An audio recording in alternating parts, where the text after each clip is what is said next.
places A and B are 100 kilometre apart on a highway. देखिए highway में दो places हैं A और B जिनके बीच सेपरेशन कितना है 100 किलोमीटर।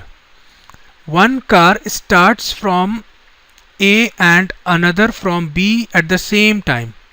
दो कार हैं, एक पॉइंट A पर है और एक पॉइंट B पर है, दोनों सेम टाइम में स्टार्ट होते हैं। if the cars travel in the same direction at different speeds, अगर दोनों कार सेम डायरेक्शन में मूव करें, तो मैं एज्यूम कर लेता हूँ कि दोनों टुवर्ड्स राइट मूव कर रहा हूँ। अगर दोनों कार सेम डायरेक्शन में मूव कर रहे हैं विद डिफरेंट स्पीड्स, तो इसकी speed x kilometre per hour assume कर लेते हैं और इसकी speed y kilometre per hour. तो वो लोग कितने देर बाद मिल जाते हैं एक दूसरे से? 5 आवर्स। क्वेश्चन में गिवन है दे मीट इन 5 आवर्स। तो इस केस में जो टाइम लग रहा है वो कितना है? 5 आवर्स। इसको ठीक से लिख देता हूँ, टाइम लग रहा है 5 आवर्स। ठीक, अब यहीं पे देखिए आगे क्वेश्चन पढ़ने से पहले मैं यहाँ पे इक्वेशन फॉर्म अगर करना चाहूँ तो टाइम गिवन है आपको 5 आवर्स और डिस्टेंस कितना? 100 किलोमीटर। तो टाइम और डिस्टेंस से आप क्या निकाल सकते हैं? स्पीड। तो जो स्पीड होगा वो क्या होगा? Distance over time. और डिस्टेंस कितना गिवन है आपको? 100 kilometre over time is 5 hours.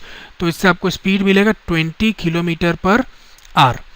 लेकिन देखिए दोनों सेम डायरेक्शन में मूव कर रहे हैं। जब कभी भी दो पर्सन या दो गाड़ियाँ या दो ऑब्जेक्ट्स बोल लीजिए सेम डायरेक्शन में मूव करते हैं तो उनकी जो रिलेटिव स्पीड है वो क्या होती है?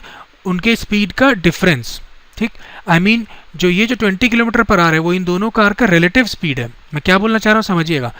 अगर ये जो कार है सेकंड कार जिसकी स्पीड y किलोमीटर पर आ रहा है वो इस तरफ मूव कर रहा है और ये भी पीछे से उसको फॉलो कर रहा है, तो ये पीछे से उसको फॉलो करते करते B के साथ कहीं ना कहीं मिलेंगे दोनों, और दोनों कहीं ना कहीं अगर मिल रहे हैं इसका मतलब B की स्पीड ज़्यादा रही होगी।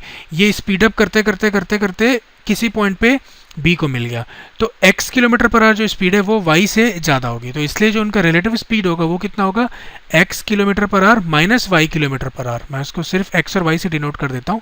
तो x माइनस y ये किसके इक्वल है? 20 के इक्वल है। इक्वेशन फॉर्म करने आपको आना चाहिए, आप इसको अच्छे से समझिएगा। सिंस x जो है y को फॉलो कर रहा है और फॉलो करते करते वो दोनों मिल जा रहे हैं, इसका मतलब x की स्पीड ज़्यादा होगी और इनके स्पीड का जो डिफरेंस है वो कितना है आपका? 20 किलोमीटर पर आवर। तो ये फर्स्ट इक्वेशन आ गया आपका। नाउ सेकंड केस देखते हैं। सेकंड केस में आपको बता रहा है if they travel towards each other they meet in 1 hour. अब आपको ये बता रहे हैं कि अगर वो लोग एक दूसरे की तरफ मूव कर रहे हैं टूवर्ड्स, मतलब A अगर इस तरफ जा रहा है तो B को इस तरफ आना पड़ेगा, तब टाइम कितना लगता है? तब टाइम लगता है 1 आवर। लेकिन इस बीच सेपरेशन शुरू में तो 100 था, तो जो डिस्टेंस उनको ट्रैवल करना पड़ेगा दोनों मिल के जो डिस्टेंस कवर करेंगे मिल के वो कितना होगा? 100 किलोमीटर। तो इससे जो आपको स्पीड मिलेगी वो क्या होगा? Distance which is 100 over time 1, तो स्पीड मिलेगा 100 किलोमीटर पर आवर। और ये जो स्पीड है वो रिलेटिव स्पीड है। अब सिंस दोनों सेम डायरेक्शन में दोनों ऑपोजिट डायरेक्शन में मूव कर रहे हैं तो इनकी स्पीड जो है वो एड अप हो जाएगी। तो अब हम लिखेंगे x प्लस वाई, इनका सम कितना है? 100 किलोमीटर। 100 बस लिख देता हूँ यहाँ पे।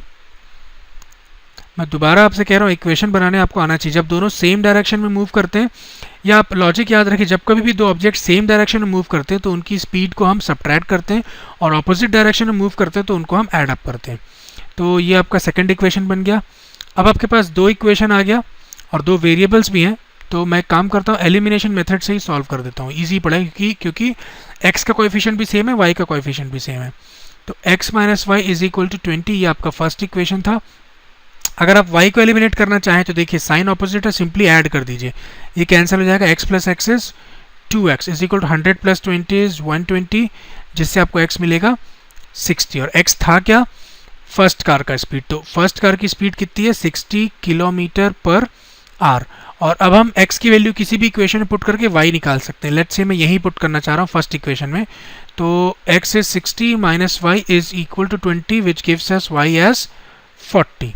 आप -20 को LHS में ले आइए और -y को RHS में, तो आपको y मिल जाएगा 40। तो जो सेकेंड कार की स्पीड है y वो कितना है? 40 किलोमीटर पर आवर। ठीक, अब आप देखिए आप चाहें जस्टिफाई भी कर सकते हैं। 60 माइनस 40 कितना होता है? 20। तो फर्स्ट केस में स्पीड 20 था। 60 प्लस 40 कितना होता है? 100। तो सेकंड केस में स्पीड कितना था? 100। इक्वेशन बनाने आपको आना चाहिए, फिर आपके लिए सॉल्व करना ईजी हो जाएगा। So this completes our solution. Let us now move on to the last section of the same question.